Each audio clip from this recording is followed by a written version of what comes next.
예, 오늘도 하나님 앞에서 하루를 시작하신 여러분에게 우리 하나님께서 베풀어 주시는 풍성한 은혜가 함께 하시기를 간절히 축복합니다. 예, 날씨가 많이 추워졌죠, 그죠? 예, 건강 특별히 조심하시고 오늘 또 11월 이렇게 마지막 날을 보내고 또 내일은 12월 첫째 날로 우리가 또 힘있게 12월을 시작했으면 좋겠습니다. 예, 오늘 시편 36편 말씀을 읽었습니다. 시편 36편은 악인이 왜 하나님 앞에서 징계를 받고 저주를 받고 악한 자들이 왜 하나님 앞에서 망할 수밖에 없는가 하는 것을 오늘 말씀을 통해서 우리가 알 수 있습니다. 한번 볼까요? 우리 1절부터 한번 보도록 하겠습니다. 읽겠습니다. 시작. 악인의 죄가 그의 마음속으로 이르기를 그의 눈에는 하나님을 두려워하는 빛이 없다 하니. 아멘. 여러분 보세요. 악인의 죄가 악인이 짓는 그 죄가 악인이 죄로 말미암아 그게 어떤 마음이 들게 하냐면 바로 하나님을 두려워하는 마음이 없게 만든다는 것입니다. 하나님을 두려워하지 않게 만든다는 것입니다. 여러분 이것이 얼마나 무서운 것입니까? 악인이 하나님을 두려워하지 않게 되기 때문에 어떤 일들을 하게 되는가? 2절 한번 보겠습니다. 그가 스스로 자랑하기를 자기의 죄악은 드러나지 아니하고 미움을 받지도 아니하리라. 자기가 아무리 죄를 지어도 그 죄에 대해서 죄악이 드러나지 않고 자기가 충분히 그 죄를 숨기고 할 수 있다는 것입니다. 자기가 벌을 받지 않을 정도로 숨길 수 있다고 생각한다는 것입니다. 그리고 미움을 받지도 그렇기 때문에 않을 것이다. 비단 하나님뿐만 아니라 세상 사람들에게서도 그럴 것이라는 것입니다. 여러분 두려움이 없으니 마음껏 죄를 짓는 것이죠. 하나님을 두려워하는 사람은 그래서 죄를 짓지 못하는 것입니다. 그러나 하나님을 두려워하지 않는 사람은 마음껏 죄를 짓게 되는 것이죠. 우리 3절 4절 한번 읽어보겠습니다. 시작. 그의 입에서 나오는 말은 죄악과 속임이라. 그는 지혜와 선행을 거쳤도다. 그는 그의 침상에서 죄악을 꾀하며 스스로 악한 길에 서고 악을 거절하지 아니하는도다. 여러분 그의 입에서 나오는 것은 죄악과 속임이라는 것입니다. 여러분 악의 가장 악한 사람들의 가장 기본이 뭐냐면 바로 그의 말에서 시작된다는 것입니다. 말에서 죄악과 속임이 있고 지혜와 선행이 거쳤다는 것입니다. 그래서 그는 침상에서 죄악을 꾀하며 스스로 악한 길에 서고 악을 거절하지 않는다. 악을 거절하지 않는다는 게 무서운 것이죠, 여러분. 악이 여러분 우리를 유혹하잖아요. 죄악이 우리를 유혹하고 죄가 우리를 삼키려고 하는 것입니다. 그때 우리가 악을 거절하지 않으면은, 죄를 거절하지 않으면 우리는 죄의 노예가 되는 것이죠. 죄가 우리를 다스리게 된다는 것입니다. 여러분 죄를 짓고 나면은 어떤 마음이 듭니까? 마음이 자유롭지가 않잖아요. 죄를 짓고 나면은 마음에서부터 우리는 뭔가에 눌려 있고 뭔가의 지배를 받고 있는 것을 느낍니다. 근데 여러분 그 죄악으로 그 단계를 넘어서면 어떤 현상이 벌어지냐면 앞에 말했던 것이 같이 그 죄악으로 내가 큰 이익을 얻는다든지 그 죄악을 저지르면 내가 그냥 뭐 부자가 된다든지 뭐가 이렇게 된다면은 거기서 오히려 이제는 죄를 두려워하지도 않습니다. 오히려 그것을 누리려고 하고 그것으로 인해서는 쾌감을 느끼기도 합니다. 그래서 여러분 가끔 TV에 나오는 그 잔인한 죄악을 저지르고도 뻔뻔스럽게 하는 그런 모습들이 그래서 드러나는 것입니다. 그래서 무서운 것이죠. 그래서 그들은 반드시 하나님 앞에 벌을 받을 수밖에 없게 되는데요. 그건 뒤에 좀 나옵니다. 어떤 벌을 받게 됩니다. 근데 여러분 왜 그들이 그런 벌을 받을 수밖에 없느냐? 하나님은 근본적으로 그들과 다르시기 때문이라는 것입니다. 하나님이 어떤 분이신가? 우리 5절부터 한번 읽어보도록 하겠습니다. 읽겠습니다. 시작. 여호와여, 주의 인자하심이 하늘에 있고 주의 진실하심이 공중에 사무쳤으며, 주의 인자하심이 하늘에 있고 주의 진실하심이 공중에 사무쳤다는 것입니다. 완전히 죄인들과는 다른 모습이죠. 완전히 죄인들과는 다른 하나님의 성품입니다. 그나마 그들이 그 즉시 죽임당하지 않는 것은 하나님의 인자하심 때문이라는 것입니다.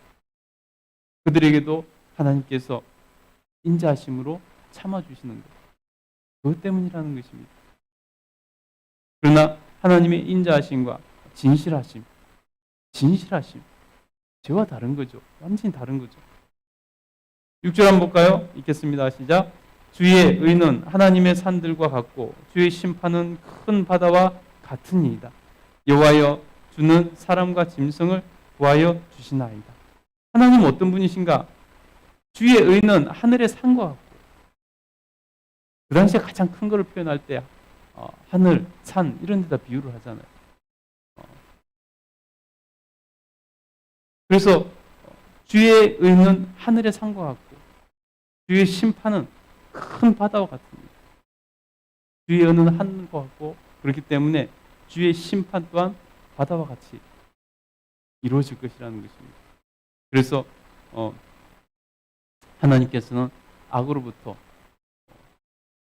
사람과 짐승을 구하여 주시는 분이시라는 것입니다. 하나님의 인자하심과 하나님의 의로심과 하나님의 심판의 목적은 뭐냐면 바로 우리를 그 악으로부터 구원하시기 위해서 그렇다는 것입니다. 우리 7절도 한번 읽어볼까요? 7절 읽겠습니다. 시작. 하나님이여, 주의 인자하심이 어찌 그리 보배로우신지요. 사람들이 주의 날개 그늘 아래에 피하나이다. 사람들이 주의 날개 그늘 아래에 피하나이다. 여러분, 하나님을 아는 사람은 하나님께 피하게 되어 있습니다. 죄의 유혹 앞에서 그것을 거절하지 않는 자들이 아니라 그것을 거절하고, 그것 때문에 오는 어려움과 힘듦이 있다 할지라도 주님의 날개 그늘 아래 피해서 주님의 도우심으로 그것을 이겨나간다는 것입니다. 하나님께서는 우리의 날개 그늘이 되어주신다는 것입니다. 하나님의 인자하심의 목적이 바로 그런 것입니다. 우리를 보호하시기 위함이라는 것입니다. 여러분, 하나님 날개 그늘 아래서 늘 살아갈 수 있게 되기를 간절히 축복합니다. 죄의 유혹이 올 때, 죄의 시험이 올 때 그것을 여러분 거절하시고 주님의 날개 그늘 아래로 들어올 수 있게 되기를 간절히 축복합니다. 정말 그 죄를 내가 따르지 않으면 큰 해가 있다 할지라도, 여러분, 그때가 진짜입니다. 그 해가 있다 할지라도 그 죄를 거절하시고 주의 그 날개 그늘 안으로 피하시기 바랍니다. 여러분, 주님께서 지켜주실 것입니다. 우리 8절도 한번 읽어보겠습니다. 읽겠습니다. 시작. 그들이 주의 집에 있는 살진 것으로 풍족할 것이라. 주께서 주의 복나기 강물을 마시게 하리이다. 예, 하나님의 날개 그늘 아래 피하면은 그는 마치 주의 집에 있는 살진 것으로 풍족할 것이고, 하나님께서 공급해 주신다는 것입니다. 하나님께서 생명을 살도록 유지시켜 주신다는 것입니다. 그냥 그것도 근거니가 아니라 풍족하게 주신다는 것입니다. 주의 복락의 강물을 마시다. 주의 복락이 강물처럼 흘러들어오는 그런 은혜를 누리게 될 것이라는 것입니다.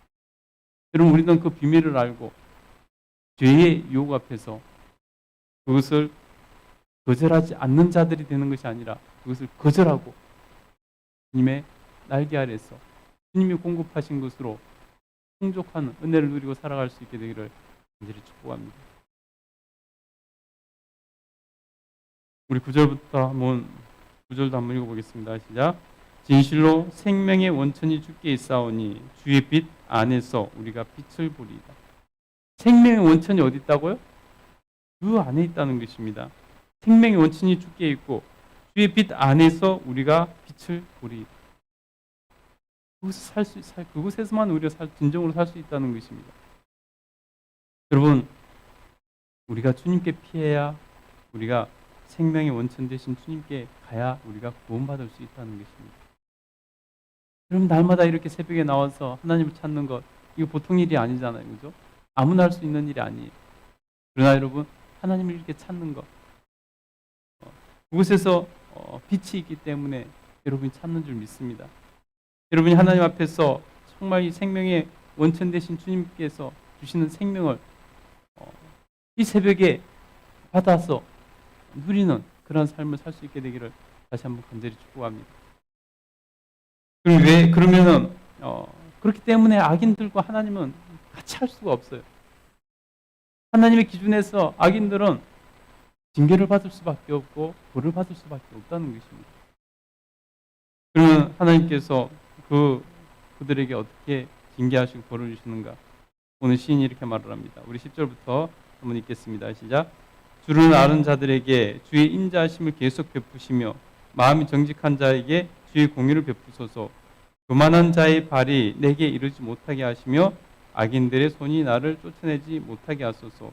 악을 행하는 자들이 거기서 넘어졌으니 엎드러지고 다시 일어날 수 없으리. 뭐라고 말합니까? 주님을 아는 자들, 주님 편에 서는 자들, 주님 날개 그늘 아래 들어온 자들, 주님의 생명빛을 아는 자들, 그들에게는 하나님께서 인자하심을 베푸시고, 그래서 공의로 하나님께서 행하시지만 그 악한 자들은 12절을 보니까 악을 행하는 자들이 거기서 넘어졌으며 엎드러지며 다시 일어날 수 없다. 영원히 멸망당하는 것을 말하고 있는 것입니다. 여러분, 하나님 앞에서 우리가 멸망받아서는 안 될 줄 믿습니다. 영원히 일어나지 못하는 그러한 상황에 하나님의 벌을 받을 필요가 없잖아요. 여러분, 이것은 결국은 보면은 천국과 지옥으로 연결되는 것입니다. 하나님 편에 서는 자들, 하나님 날개 그늘 아래 서는 자들, 죄의 유혹 앞에서 그것을 거절하고 하나님의 영광을 바라보는 자들, 그들은 천국에 들어갈 것이지만 하나님을 두려움이 없이 죄악으로 나를 세며 모의하고 하나님 앞에서 정말로 그 죄악을 거절하지 않는 그런 자들은 영원히 멸망할 수밖에 없는 지옥에 떨어지게 될 것입니다.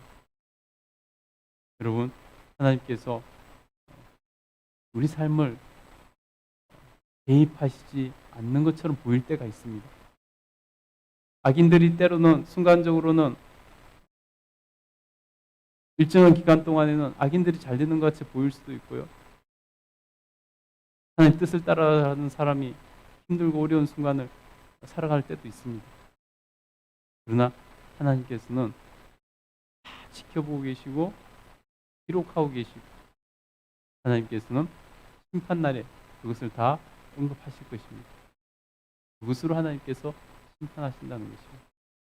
여러분, 우리가 모두가 다 심판대 앞에 설게 될 텐데 그때 하나님 앞에서 통을 받으시고 천국에 들어갈 수 있게 되기를 간절히 소원하고 축복합니다. 기도하겠습니다. 돌아가신 하나님,